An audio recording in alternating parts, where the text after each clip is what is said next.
Good evening. Hi. So I am Brooke Clement. I'm the director of the Gerald R. Ford Presidential Library Museum, and it is my pleasure to welcome you to this evening's program with Michelangelo and the Art of Difficulty with Henry Luttikhuizen. Thank you to the Gerald R. Ford Presidential Foundation for supporting exhibits and programming like the one we're about to experience. Now, I would like to welcome Gleaves Whitney, Executive Director of the Ford Presidential Foundation, to introduce tonight's speaker. Gleaves.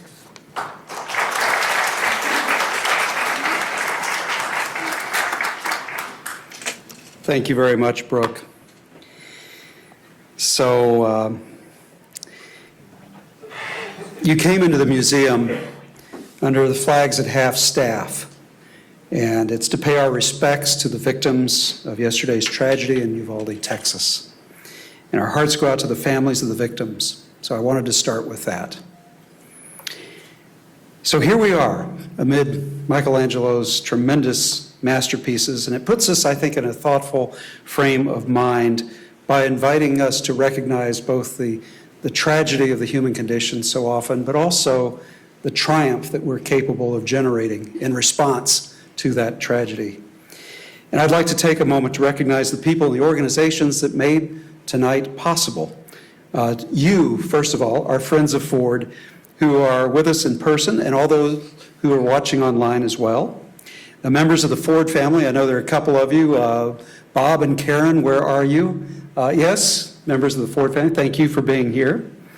Trustees and former trustees, Mark Murray and Marty Allen, welcome. Our favorite honorary trustee, Joan Secchia, for being here. We really appreciate it. And Joan, I've just got to add, this is off script here, she actually was on the scaffolding and was able to lightly touch the images you're seeing upstairs and in the lobby of the Sistine Chapel when it was being refurbished. And our partner, Martin Bialis and SEE, Special Entertainment Events of Los Angeles, who made this exhibit possible. He had been at the Vatican, had been rushed through and was a little bit offended and taken back, and said, why are they rushing us through? And he said, besides, for the 15 seconds he was in it, he got a neck ache looking up at the ceiling. So he said, let's put these things back at ground level where people can see them without getting a crick in their neck, and they can spend all the time they want with the images. Our good partners, of course, at the Ford Presidential Museum, Brooke and your team just always do a fabulous job. And my terrific team at the Ford Presidential Foundation. I especially want to give a shout out to Lauren Velting, who did a tremendous job with all the logistics and the details. It takes a lot of work to pull together events like this. Let's give all these fine people a hand.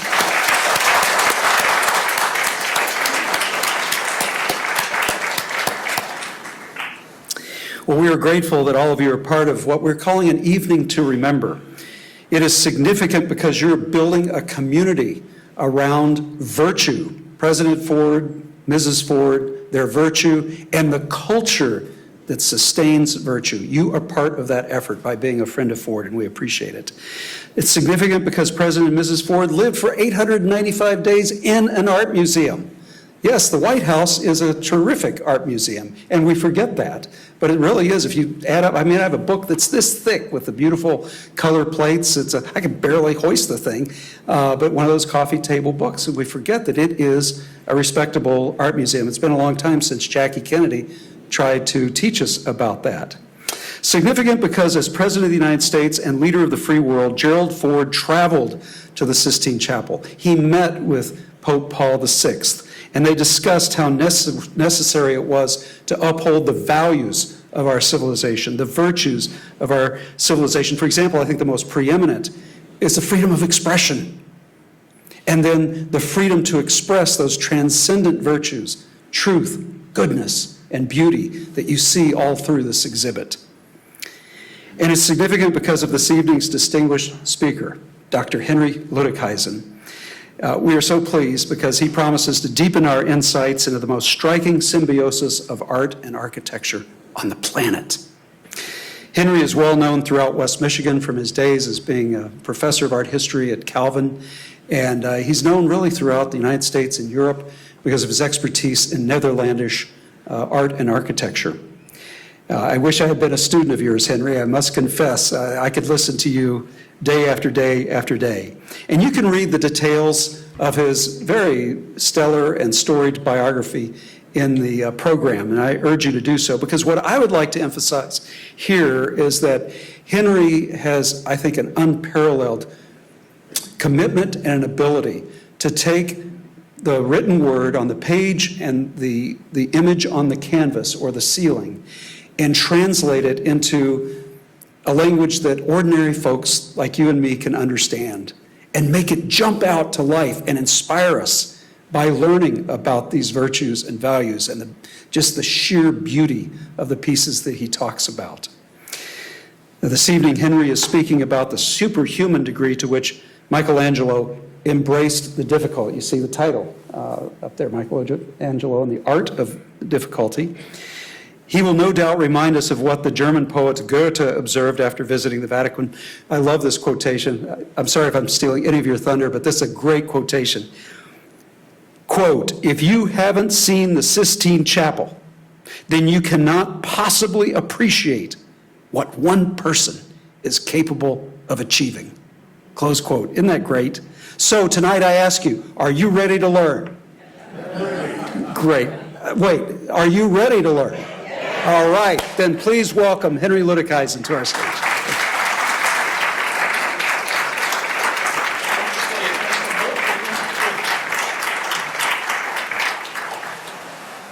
Thank you.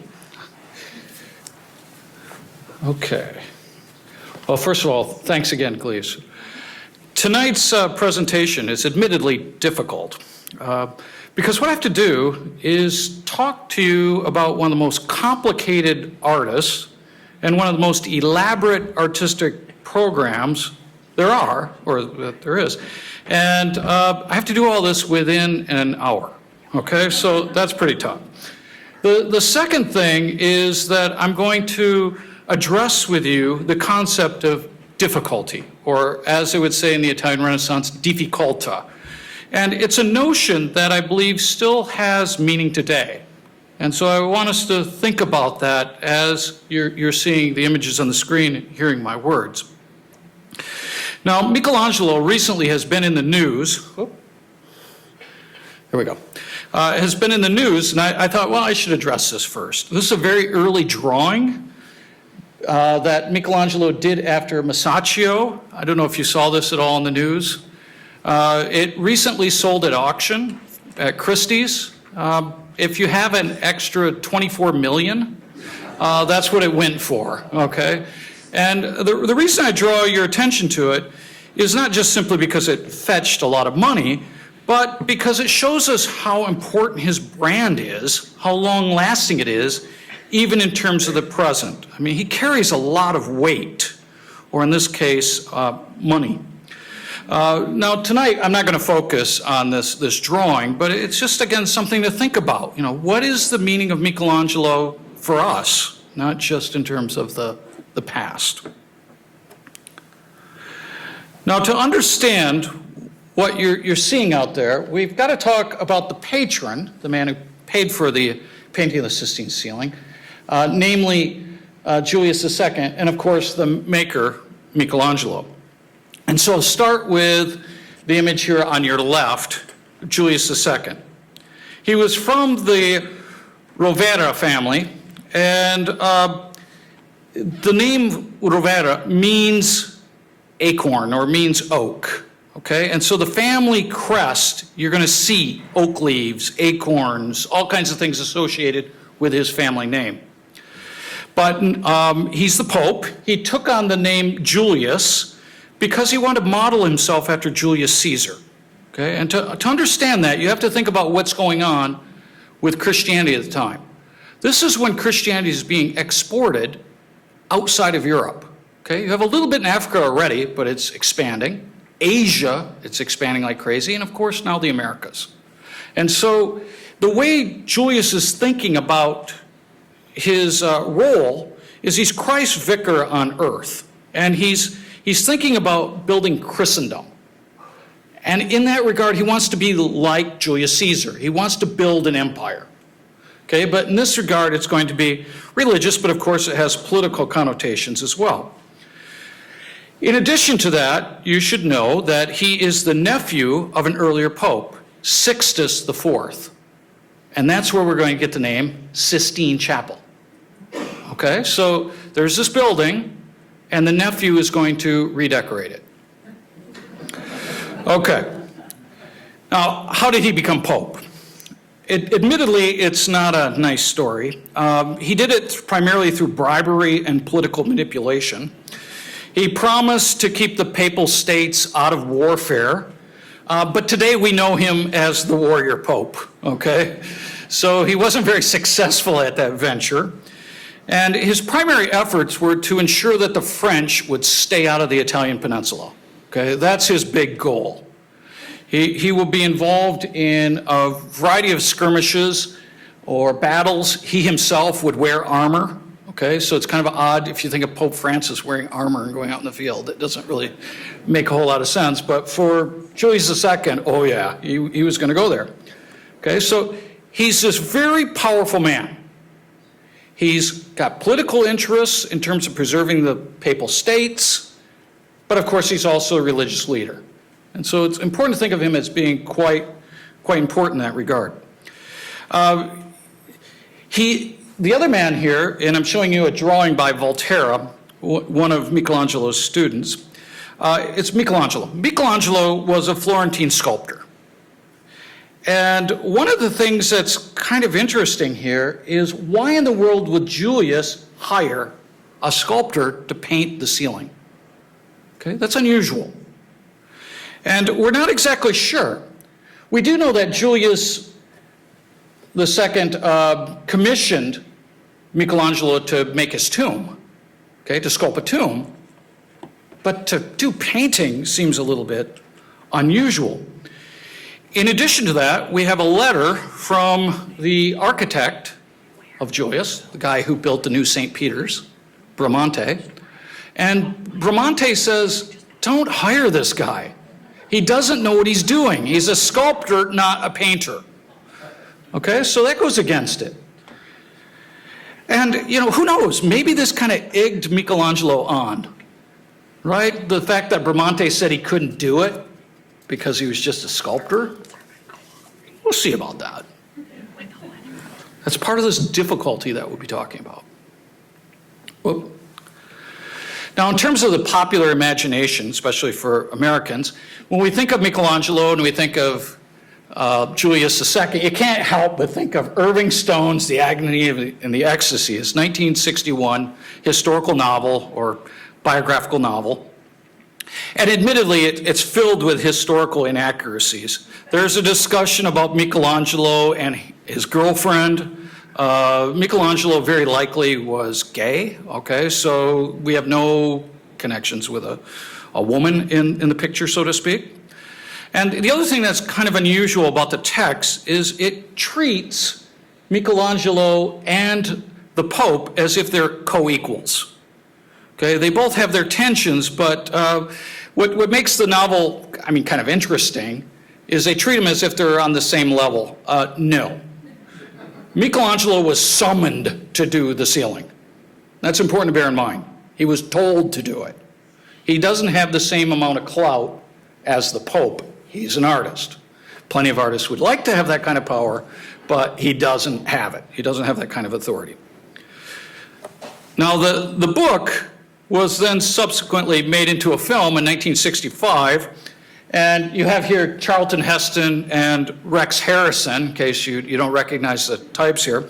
There's been a lot of criticism about the fact that Rex Harrison refused to grow a beard for this role because it's pretty well known that Julius had this fantastic beard.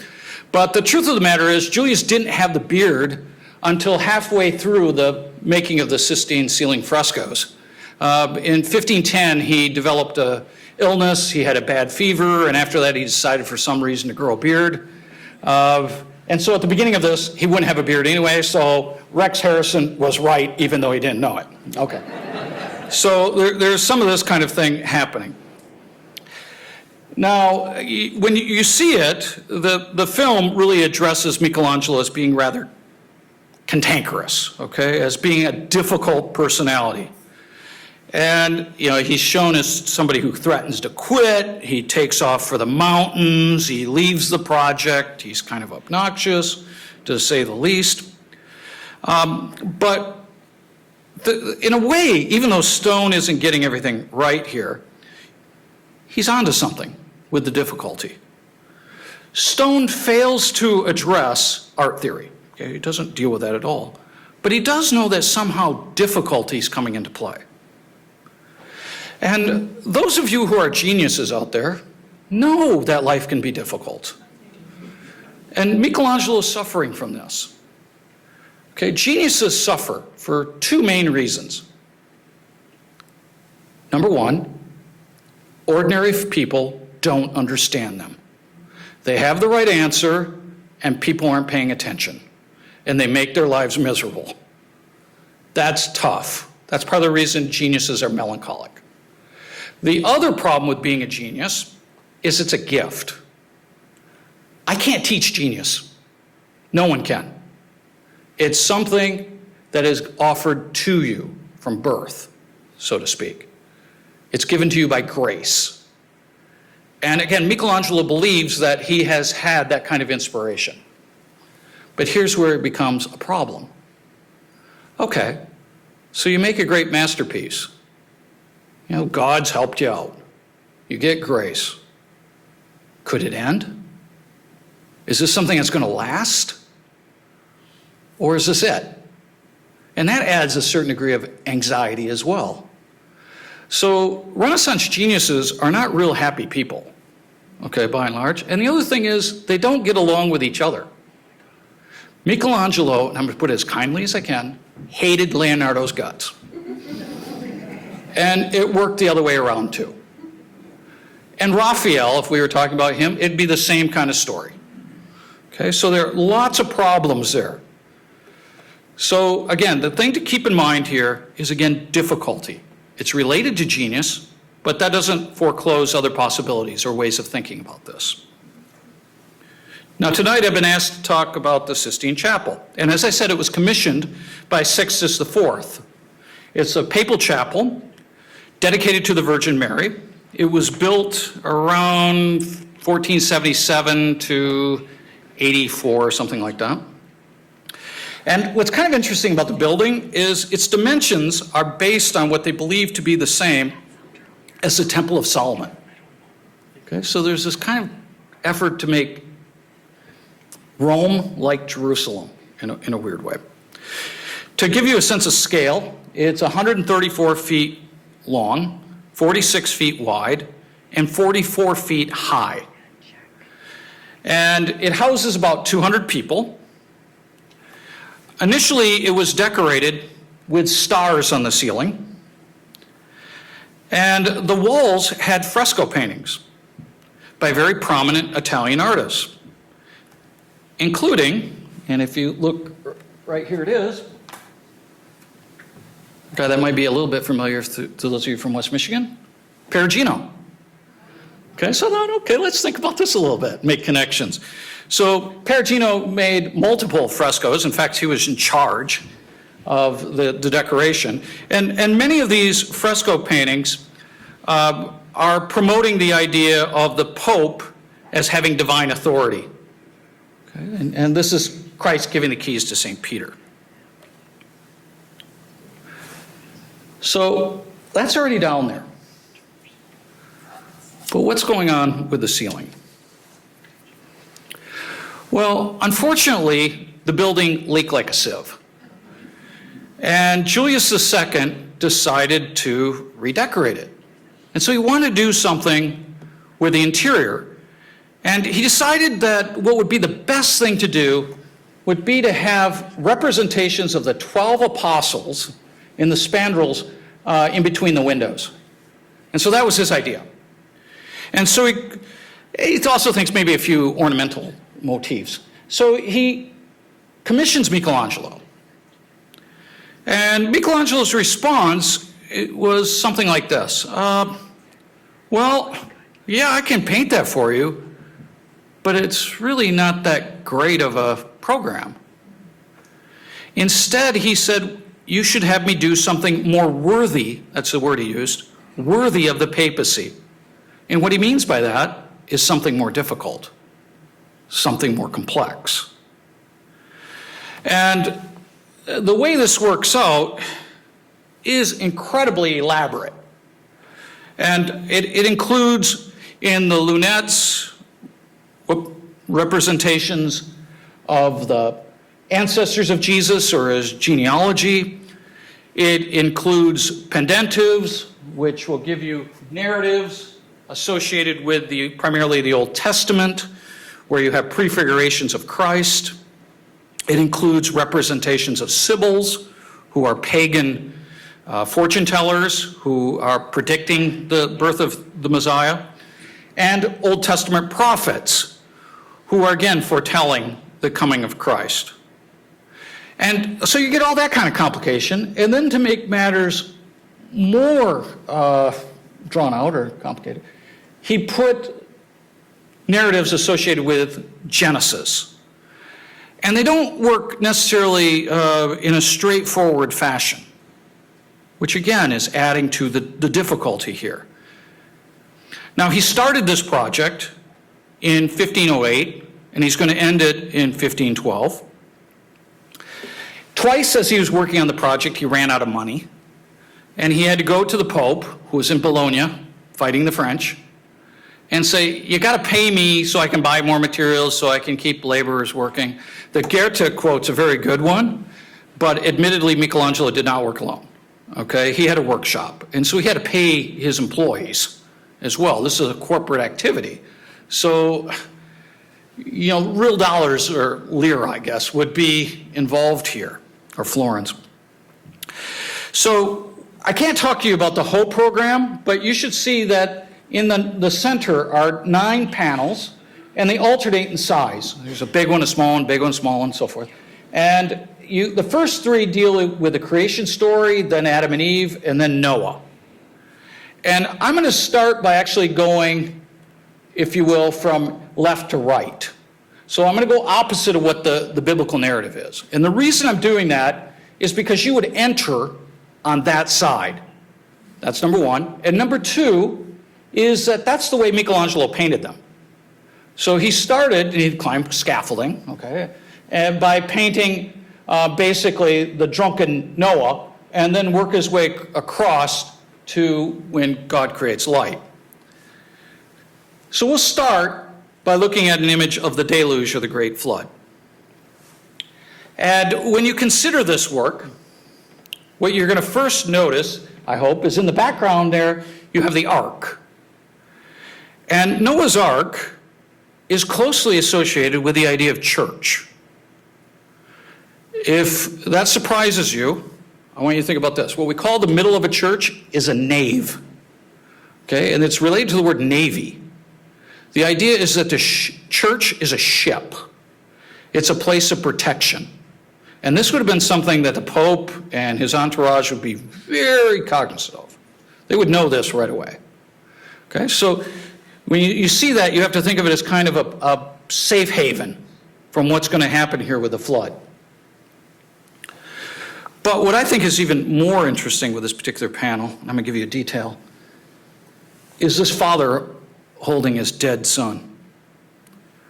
Michelangelo has this capacity to show pathos, where you sense the alienation from God, the despair, the sense of loss. So even though this man is heroic in terms of his musculature, okay, holding up again dead weight of his son, you recognize too that it's a futile attempt. That not only is the son here dead, but the father's going to be dead too. Okay, that there's no sense here of overcoming the disaster of the flood. And he's getting us to think about both sides of that. The triumphal character of human beings, and then the deep tragedy that occurs in this regard. And of course, this is as we're walking through. So we're seeing kind of these negative things first. And it derives, of course, from the original sin, which is shown in continuous narrative. That is to say, he's shown 2 different storylines in the same framing. And so what you have is the temptation and then the expulsion. And what separates the two scenes is a tree. And as you look at the tree, it might be a little different than what you anticipated. It's an oak tree. But he's using an oak tree because, again, we're thinking Julius II. Okay? The other thing that you may notice here is the masculinity of the figures. Okay? Michelangelo used male models. Okay, that's part of it. But he was a good artist. He didn't have to just imitate the appearance of men. He believed, and again, don't kill the messenger here, because I see, it's over 50% women in here. He thought the ideal beauty was male. And so in terms of if a woman is going to have goodness, beauty, and truth, the closer she is physically to the male form, the better. Okay, this is kind of Platonic, to say the least. So when you see his representations of Eve, don't be surprised if she looks a little muscular. Yeah. The other thing you may notice is that the devil is also shown as being feminine. And what I think is kind of fascinating too is when you see the tail of the serpent is almost the iridescent quality of color that you find in that form. Usually we think of Michelangelo as being very gifted in terms of line, but it's important to think about him in terms of color as well. So for Michelangelo, again, humanity is the pinnacle of God's creation. In many ways, that's what makes this original sin so tragic. Now, as we're thinking 9 panels or 9 scenes, the middle one is the creation of Eve.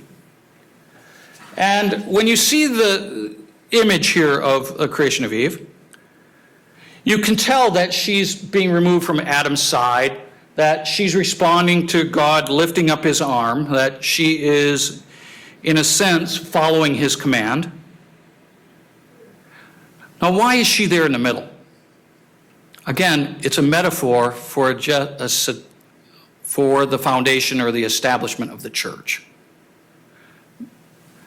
Okay, a lot of times we'll associate Eve with the fall.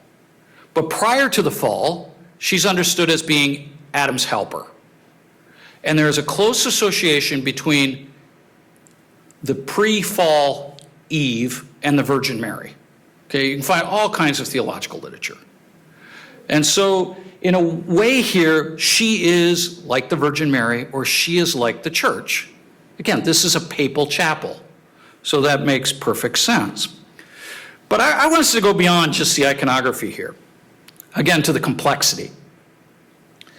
Bear in mind, what you're seeing should be over your head. It's a ceiling painting. And yet I'm showing it to the side and it makes sense to you. Because what he's doing here is he's combining 2 ways of making art. The first way that he's giving us a suggestion here is what we call quattro riportato, okay, which is a fancy art history term that basically means you paint a ceiling painting as if it's an easel painting. Okay, so that when you see this right away, if you imagine it above your head, it's still like an easel painting. Okay, everybody's got that? All right. Now he's done that, and then the other thing he's combined that with is what's called quadratura. And quadratura is when you make a painting to be seen from below. So as you look at these other figures surrounding the scene, I hope you can tell they're highly illusionistic. That you can imagine them placed above you. And it makes them very illusionistic, not as if they're paintings of paintings or something like that, but that they're representing something almost as if it's in our real space. And so he's giving us both those ideas at once. Now, as we look at the work, it also includes fictitious architecture, and we've got a speaker coming up next week dealing with the fictive architecture. And the architecture in Michelangelo's work, I'm going to steal a little bit maybe of his thunder, is based on the tomb that Michelangelo is building for the Pope. Okay, so there's a connection going on there as well. But I'm not as interested in the architecture as I am these what are called ignudi figures. the male nudes that are framing the scene. They look graceful. Michelangelo believed that the hardest thing to draw would be a human being. And the reason it's the hardest to draw is you have to show body and soul. You've got to give something about the interior psychology as well. And so it's a kind of a dazzling display of virtuosity, of technical brilliance to have these representations. Their poses are also quite difficult. And if you don't see that, imagine yourself in that pose. Okay? I mean, any of them. They're plausible, but you're not going to look good. I'm sorry, okay? If it's any consolation, I wouldn't look good either, okay? But he makes them look good. And how do you do that? Partly what's going on here with this idea of difficultà, or the difficult, is if you're really good at it, you render the forms with what's called facilità, or ease. You do something that's really tough, and you make it look like it's a snap. And he wants to have both characteristics, because that's really genius. It's one thing to be able to pick up a challenge, but if you can pick up that challenge and make it look like it was no sweat, that's even higher. And the Italians used a great word for this, I should make you all say it, sprezzatura, okay? Which means to conceal one's labor. And that's what he's doing here. He wants to make it look simple. The closest analogy I give in terms of our world is you have to think James Bond. Okay, but the old James Bond, Sean Connery James Bond. Okay, I mean the guy who does the impossible task, no sweat, has a martini, and then is sitting next to a gorgeous woman. Just easy. Okay, that's the kind of mode that Michelangelo is trying to evoke here. Now what's important to bear in mind is the difficulty has to do with a mental art. It's a way of ennobling. He doesn't want to get too preoccupied with manual craft. That seems base and degrading. And so he's really kind of emphasizing again the ideas that are going on here, as well as the design.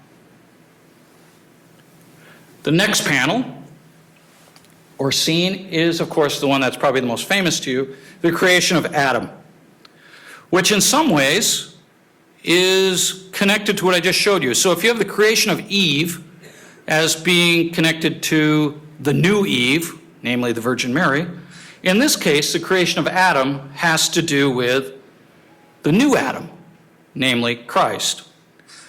And you should know that directly below this particular image is where new popes are installed. So, for example, when Francis I became pope, I don't know if you remember this on the news, you had the little white puffs of smoke.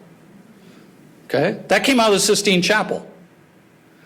And where he is established as pope is directly underneath this. So you get kind of like Adam, new Adam Christ, new pope. I just want you to see how they're kind of intertwined or interwoven.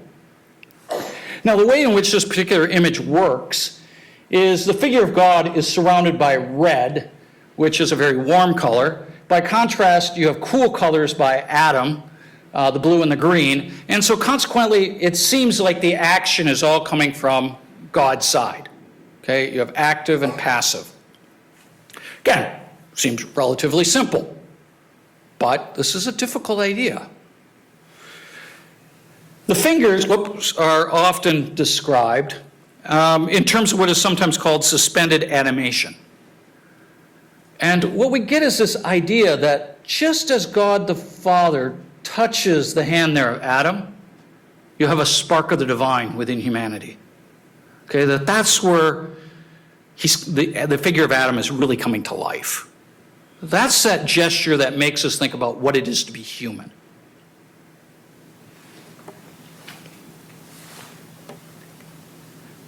As we get closer and closer to the altar, we have God dividing the water from the earth. And you see this form, and first of all, again, the ignuti. You look carefully at their their poses. And again, the variety of them, and how do you keep in that pose and look graceful? They're rendered in very difficult poses, and yet, as I said, they look graceful. In addition to that, you have this incredible foreshortening of God the Father in it. This is on the ceiling, and he seems to project into our space. He doesn't recede into the background. It's as if he's entering our world.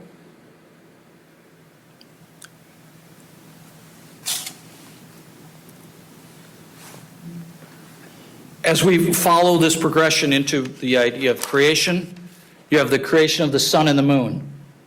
And it's actually combining the third and the fourth day of creation. On your left, if you look in the lower corner, you'll see a little tuft of earth. That's the idea of God creating the dry land.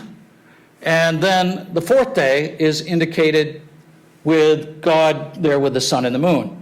But what I want you to notice is, first of all, what he does with the figure of God. You're seeing God's backside, okay, on your left. And you're seeing front side on your right. It's as if somehow God is rotating in that space, okay? And again, it's dealing with variations of poses and the difficulties there are. Now, as we look more carefully at the forms, you get this intensity of his face. I mean, he almost looks like Charlton Heston here, right? And you see him pointing that finger from his index finger from his right hand towards the sun. And God the Father doesn't look at us, he looks at the sun. And by contrast, his left hand is pointing towards a silvery disk, namely that of the moon. But it's the sun that's in the center of the image. Let me go back. Okay? It's the sun that's capturing the divine's attention. Now, as an aside, Michelangelo thought that sculpture was the lantern of painting. That's the way he described it. He said that the difference between making a sculpture and making a painting is similar to the difference between the sun and the moon. He thought that sculptures cast shadows and paintings imitate the making of shadows. So it's paintings that don't provide light. It's just an imitation. It's the sun or this is sculpture that counts. And he's doing that in a painting. So kind of think about what's transpiring here.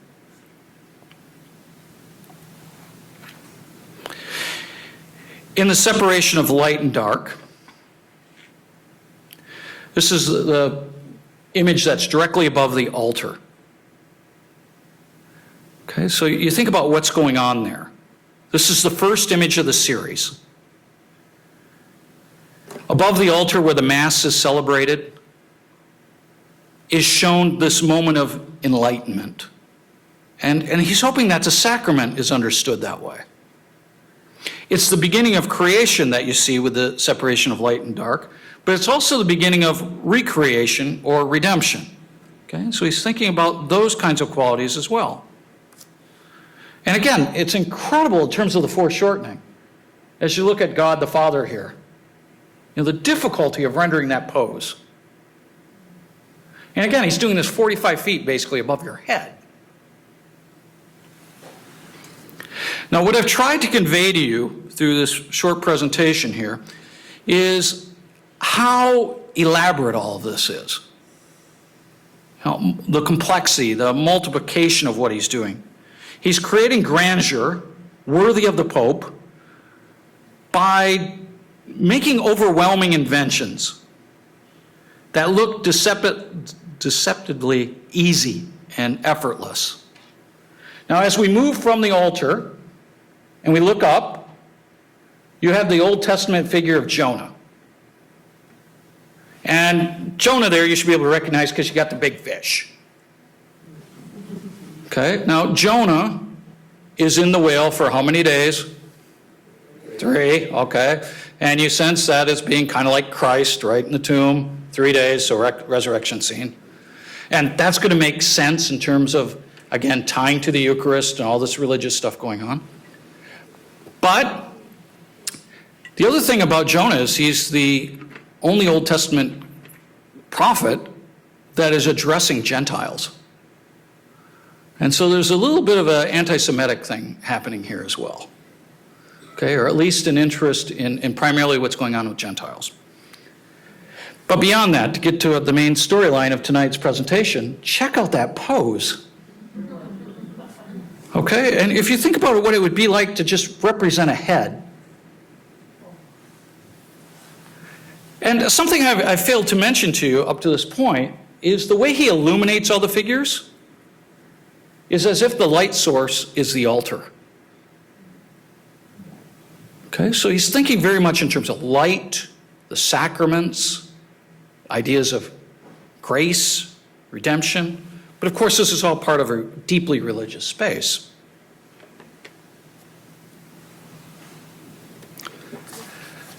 We have a letter from his notebooks of Michelangelo. And it's kind of fun in that, first of all, it includes a self-portrait. Okay, so if you look here, here's Michelangelo painting the ceiling. That kind of, I don't know. He looks almost like a space cadet or something up there, but anyway, he's painting. Little caricature, and then he's written all about his experience, which is kind of nice to read. And this is what he writes. I'm not going to read the whole thing to you, but I think you'll get the juxt of the message here. This miserable job has given me pain. Paint gets splattered in my face. My posture is getting uncomfortable. He whines basically about the pain in his back. He also says he's got pain in the back of his brain. His neck hurts. This is just awful. Okay, now he's making this great masterpiece, right? And you're thinking, this guy is complaining. What's going on here? Well, here's what's going on. Remember I told you he didn't really like Bramante, and he really does not like Leonardo? Leonardo had this to say about sculpture. Sculptors, they get messy. They sweat. They have to work hard. They're not thinkers. They're not gentlemen. What Michelangelo's writing about? This painting stuff's a mess. It's a lot of work. It hurts my back. I can't stand this. You see how it's flipping around? By contrast, Michelangelo thought that sculptors were a lot smarter than painters because they had to think 3D instead of 2D. Okay, so this is part of a little in-house fighting going on as well. He also thought that sculpture was more demanding because you had to hide the materials that you're using. So it's harder to get people to think, oh, I'm looking at the Virgin Mary as opposed to marble, than if you're painting figures. Okay, so he also thought it was more difficult and consequently more extraordinary. Now, I'm just going to show you a couple of slides here quickly because of time. But, I want you to think again about poses. So here we have the figure of Isaiah. And think about what's going on with his arms, his feet, the way that they're going in opposite directions. Or this image here of a Sibyl, where you have illusionistic architecture, and you can sense the difference between the sculpted putti figures and then the one who's illuminating her lamp. And when he's working on these images, again, he's got to work really fast. Fresco painting is something that has to be done rapidly because you have to have the painting gel with the wall. Okay, so you need that surface to be wet. And so typically you work early in the morning for a few hours, you get it done in a hurry. Now, if you're going to do this, you've got to be pretty good at drawing. And we just happen to have some of the studies for this piece. So I'm going to just show you one study. How's that for a drawing? Now again, he's making a drawing of something that's 45 feet over your head. You're not going to see all that detail, but he does, and he wants to get it right.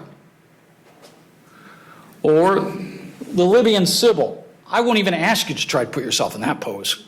Okay, that's like yoga or something. I don't know how you do it. All right, but again, you have that sense of beauty and elegance to the figure.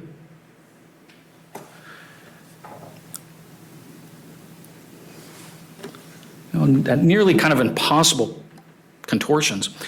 Now, when we look at the ceiling's very different than the altar wall. And the altar wall was done 4 popes later. Okay, it was done in 1536 to 41, and the style and the mood of it is quite different. Now, initially, the idea was to put the Assumption of the Virgin Mary on that wall, because it's, after all, dedicated to her. And then the Pope at the time, Clement the Seventh, thought, let's not do that. Let's do a resurrection scene. And then soon after he got the idea for doing the resurrection scene, he died. Okay, so Michelangelo didn't do that. He had to wait for the next Pope. And the next Pope is Paul III, who I'm showing you in a portrait done by Titian. And Paul III is from the Farnese family from Rome, and he had a very different idea. He thought it should be a last judgment. And so Michelangelo works on this idea. And when you look at the Last Judgment, as I said, the style is very different. There's no framing devices. There's none of that fictive architecture. It's as if the wall has been erased. It's almost as if the scene is breaking into the church interior. And there are discrepancies of scale, and the space is disorienting. It's very closely associated with a style that would be called mannerism, okay, which is at the end of the Renaissance, and it comes from the word maniera, or manner, or hand in Italian. Okay, so it's showing the style, the working of the artist. Now again, to give you kind of a clarification here, if you think about naturalistic imagery, things that are highly illusionistic, that kind of picture conceals the artist's handiwork, right? Because it's got to look, quote unquote, real. Mannerism doesn't want to go there. Mannerism is where you show the imagination of the artist. You show the marks of the artist. And Michelangelo is a major proponent of this. So this scenery is going to be much more fantastic, much more imaginary. And that takes priority over sense experience. And why? Because it's thought to be more difficult. Now, what do I mean by that? Well, if you were going to draw me, and I'm in front of you, okay, that might be tough, but it's a lot easier than if you tried to draw me when I'm not in the room, or drawing me simply through your imagination or fantasy. And that's what Michelangelo is interested in doing. Because of course you can't see the Last Judgment because it hasn't occurred yet. Okay, so there's this interest in showing something that's more like the visual and the visionary coming together. And that too is a big shift. Now when he painted this, it was quite controversial.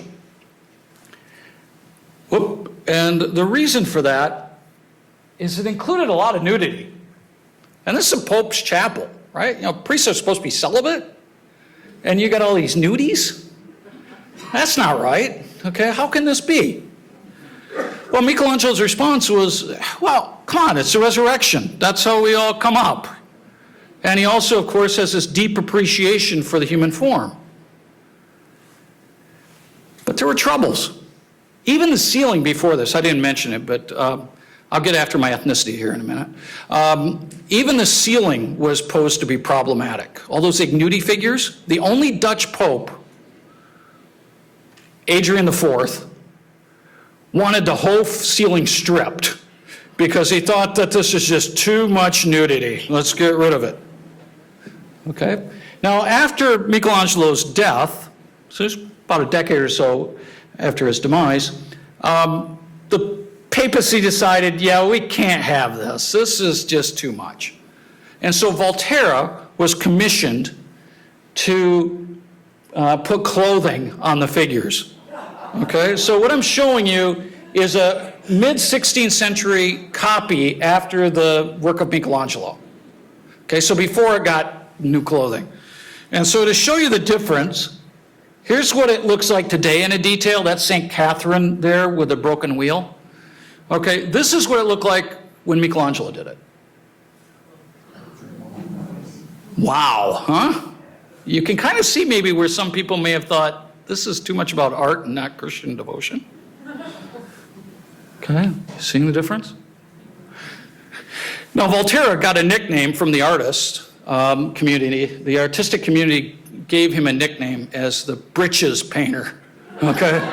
That's how he's known, because of doing all these clothing, and they poke fun of him.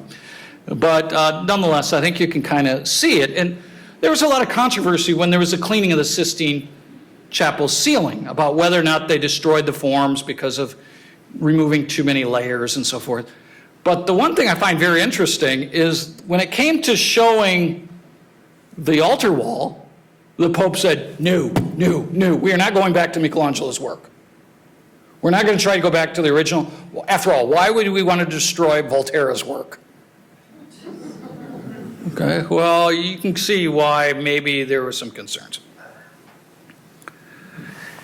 As we look at the altar wall, right in the middle, of course, you have the figure of Christ, who's surprisingly beardless.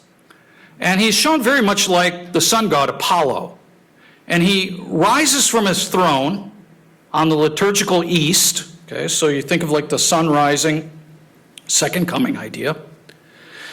And he lifts up his right arm to indicate his side wound and to elevate the saved.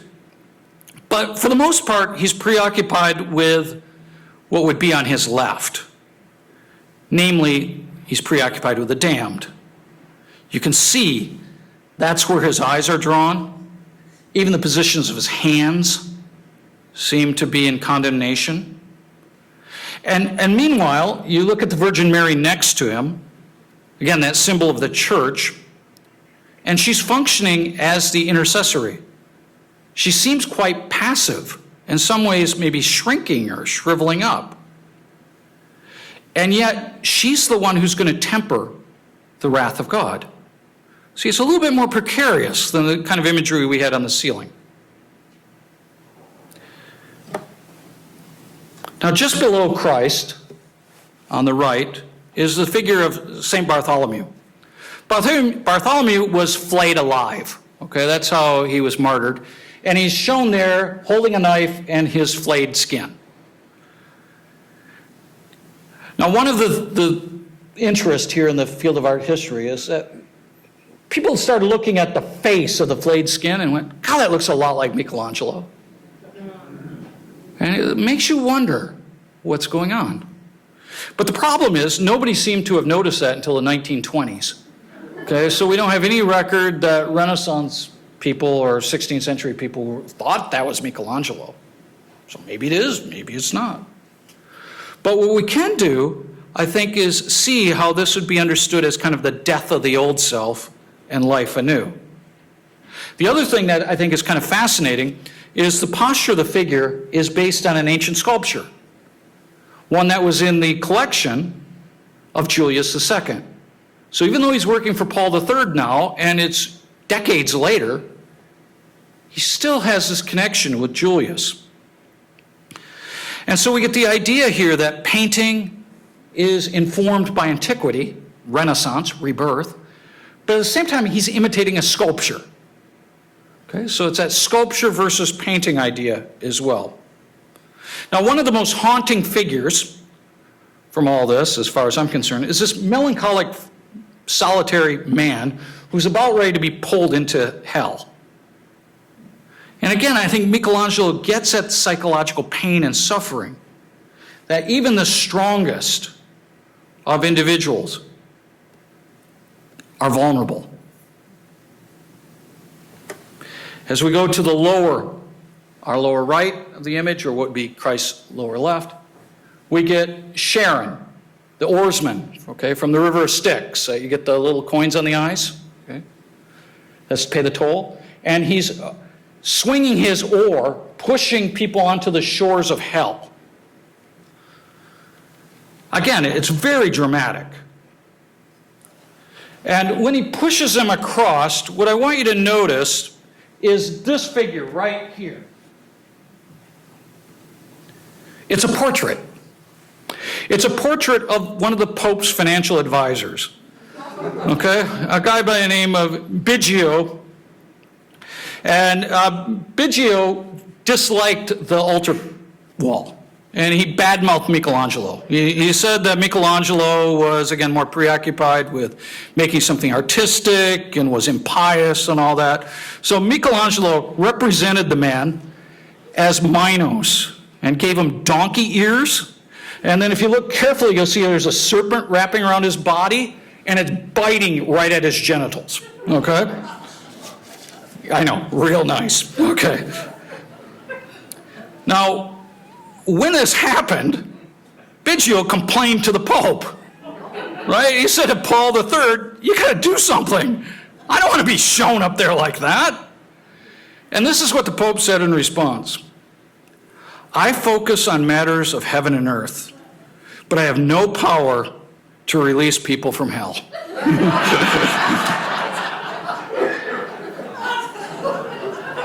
So you kind of wonder where the Pope's coming from here. But Michelangelo was edgy, okay? I mean, to do that to a financial advisor, because this is the other thing he did. Okay, before Vatican II, the Pope, or sorry, the priest, would have his back to you as he celebrated Mass. Okay? You're familiar with this. And so when the Pope, because this is his private chapel, is celebrating the Mass, he looks directly at this. And what that is the mouth of hell. It's kind of a friendly reminder to the Pope to mind his P's and Q's. Okay? It's a way of indicating that he too has to be worried about the condition of his soul. That he's, that close to hell. Now, some people, scholars have suggested that maybe Michelangelo is kind of like a sympathetic Lutheran, okay, for doing this. I don't think we have to go there, okay? I don't think we have to go works versus grace kind of idea. And I don't think that really makes a whole lot of sense with the artist. And, at the same time, the Pope had to be familiar with what Michelangelo was doing. I think that maybe the Pope was okay with this kind of friendly reminder. Okay, one of the things that's going on in between the painting of the ceiling and that altar wall is the Reformation. Okay, so there is some anxiety within the church. And how are we going to handle this? Some degrees of uncertainty. In addition to that, in 1527, the French sacked Rome. And this had to really hit the papacy as well. So in this kind of moment of crisis, the Pope wants to make sure that what he's doing is right. And you can see, I brought this slide in because you can see where that hell mouth is right by the altar there in the middle. Okay, so it's quite different than the ceiling, and yet it's still preoccupied with difficulty. The difficulty is in terms of the vision that's not happened yet. It's yet to be seen. He's often not using human models. It's coming from his imagination and going beyond naturalism. If we think carefully about it, difficulty resists acquired skills. Its value is precisely found in things that challenge skilled workers. And after all, that's what makes it difficult. It's beyond expectation. And in some ways that demands ingenuity, innovation. Now in the ceiling, Michelangelo performs this with ease and makes it look effortless.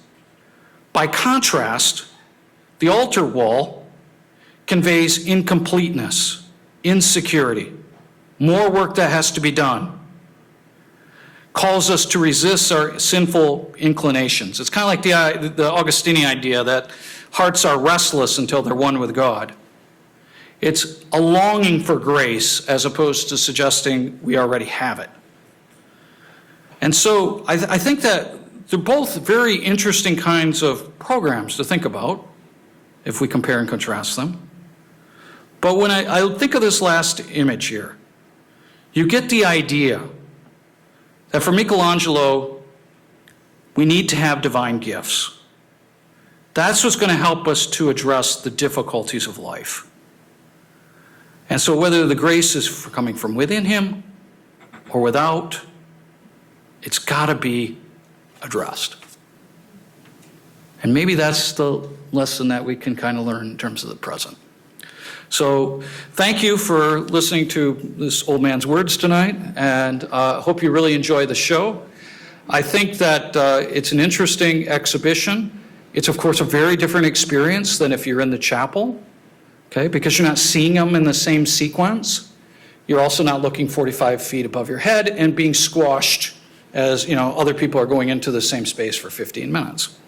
So I'd like to spend the rest of our time then just addressing any questions that you may have. Thank you.